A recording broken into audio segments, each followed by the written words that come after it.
जहाँ जीवन होना चाहिए वहाँ खालीपन होता है और मानव मस्तिष्क खालीपन से डरता है। हमारा दिमाग हमेशा संकेत ढूंढता है। कोई आवाज नहीं तो वह आवाज बना देता है, कोई मौजूद नहीं तो वह उपस्थिति महसूस करा देता है। मुकेश मिल्स में आप अकेले नहीं होते, भले कोई हो या ना हो, आपका मन आपके साथ नहीं रहता। कई लोगों ने एक समान बात सुनी। उन्होंने कहा, वहाँ खड़े होकर लगता है जैसे कोई देख रहा है। अब ध्यान से सोचिए, देखे जाने का एहसास डर का सबसे पुराना रूप है।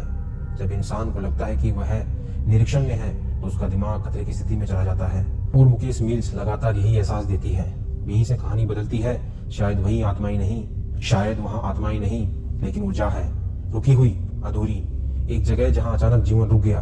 और जब किसी स्थान पर जीवन अचानक खत्म होता है तो मन उसे स्वीकार नहीं कर पाता।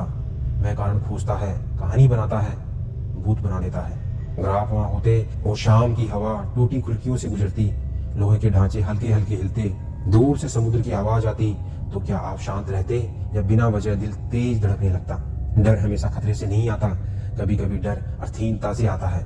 एक ऐसी जगह जिसका अब कोई उद्देश्य नहीं, और इंसान उद्देश्यहीन चीजों से असहज हो जाता है।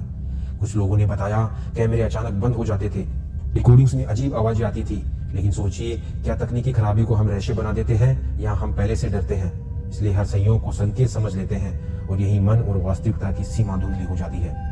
धीरे धीरे मुकेश मिल्स सिर्फ खंडन नहीं रही, वह एक मानसिक अनुभव बन गई। लोग वहां जाते हैं और अपनी कल्पना साथ ले जाते हैं, और जब कल्पना सन्नाटे से मिलती है तो डर जन्म लेता है। अब मैं आपसे एक गहरी बात पूछना चाहता हूँ, क्या होगा अगर भूत वास्तव में अस्तित्व नहीं बल्कि अधूरी यादें हों, भावनाएं, घटनाएं जो जगहों में दर्ज रह जाती है, और जब हम वहां जाते हैं तो हमारा मन उन संकेतों को पढ़ने लगता है, जैसे रेडियो अचानक किसी पुरानी फ्रिक्वेंसी को पकड़ ले। जरा सोचिए, अगर किसी जगह पर हजारों लोगों ने मेहनत की हो, जीवन बिताया हो, और अचानक सब खत्म हो जाए, तो क्या सिर्फ दीवारें बचती है या कुछ और भी, कुछ जिसे हम समझ नहीं पाते लेकिन महसूस करते हैं। शायद इसीलिए मुकेश मिल्स में असली डर भूत नहीं, सन्नाटा है। वह सन्नाटा जो आपको अपने विचार सुनने पर मजबूर कर देता है, और जब इंसान अपने ही विचारों के साथ अकेला रह जाता है तो सबसे गहरे डर बाहर आते हैं। तो क्या मुकेश मिल्स सच में भूतिया है?